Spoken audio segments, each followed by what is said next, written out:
All right, so that brings us to basic equipment. And let me just say that this seems scarier than it is. It is true that things can get very complex and very expensive, but we also live in a world where one of the best cameras you can buy is already in your pocket. So let's start by saying that the best camera and microphone is the one that you already own. I'm really only going to talk about the bare minimum equipment so that you can see what you need in order to get on your feet. Once you start upgrading, there are many different choices that you can make. So for the record, if you are uploading a video, you only need a camera and a microphone. And you have your video, you have the video file, and you can upload it whenever you want. A lot of the extra equipment that we're going to talk about has to do with live streaming. So first, phone or tablet. Great camera and microphone. If you want to use your smartphone or tablet to live stream though, there might be some obstacles to where you can publish. So Zoom, great, go for it. Facebook, go for it. YouTube, your channel needs to have at least 1,000 subscribers before you can use, before you can do it from your mobile. Vimeo, you can do it with your premium subscription. By the way, I should just say that you can use your phone as an external camera hooked up through a computer, but that's a little bit of a different situation. Just want to say that. All right, computer. So you can use your computer's camera and microphone. You can use that for Zoom, go for it. Facebook, go for it.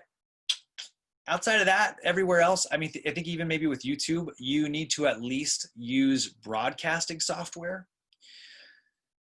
So let's talk about that. Broadcasting software. So the great news here is that one of the best broadcasting softwares on the market is OBS, which is completely free, open broadcasting software.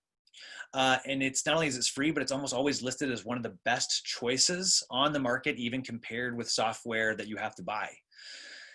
As to software that you have to buy, if you really dive into live streaming, you're going to start spending money on things. And one nice thing about some of the fancy broadcasting subscriptions that you can get is that it sometimes can consolidate some of those costs. But what you buy has everything to do with what kind of content you're capturing, what kind of computer you're using, how many cameras. So I would ignore those unless you know that you need something heavy duty. I think OBS is a great place to start for everybody. External camera. So if you're using an external camera and microphone, you'll just need an extra little thing I'm gonna circle here, this HDMI capture. That is a small box that connects your camera to your computer, and it converts the video file into a file that can stream to the internet. And in this case, you'll definitely need your broadcasting software. If you use multiple cameras, you may also want a box that controls the video feed, and you may need a heavy-duty computer as well. But these here are the essentials. So your phone or tablet, computer, broadcasting software, camera, microphone, your HDMI capture box.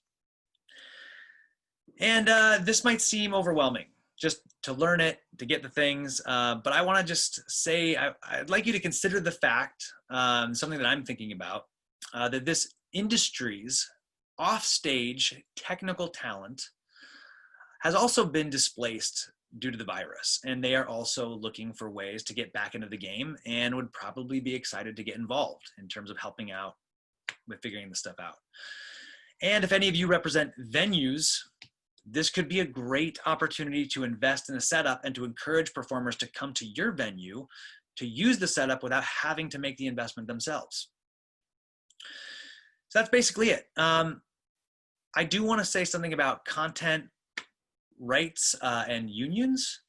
If you are any kind of live performer besides a capital T theater maker, your only barriers to entry are equipment, your technical abilities, and if you want to perform with others, what degree of social interaction that you are comfortable with.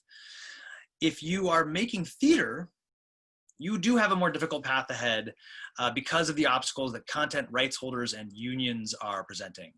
So we're following this closely, and we're hoping to help facilitate any opportunities in this area. I do want to say that this might be a great opportunity to develop new work online. Tim Barden from the Vermont Musical Theater Academy had a great suggestion. Online shows with ticketing could be an amazing way to serialize and monetize the development of new work, like an episodic Kickstarter campaign. You could sell tickets to live streamed readings, workshops, and design discussions of a piece of theater, raising money and awareness and loyalty for a new work all at once. Okay, so final thoughts. That's a great technical overview, but I just want to say, speak to this larger question that I think looms over this whole conversation. Will people buy tickets to online shows created by live performers and organizations, given the most obvious argument against, which is that there are lots of people who create content online already, who are better at it, and whose content is free? So first of all, let me say that people are already buying tickets to online content by people like you. So that's happening. Do not underestimate the loyalty of your audience. You have developed an audience of people who like you enough to schedule in advance, leave their houses, choose you over all nature of other cultural experiences, and often at a high ticket price. So they really like you. And further, with the entire global performing arts community being displaced, we have an opportunity to change general assumptions about what is free and what is not free on the internet. And if we achieve anything here, then that goes a long way towards making our lives easier when we come out of this.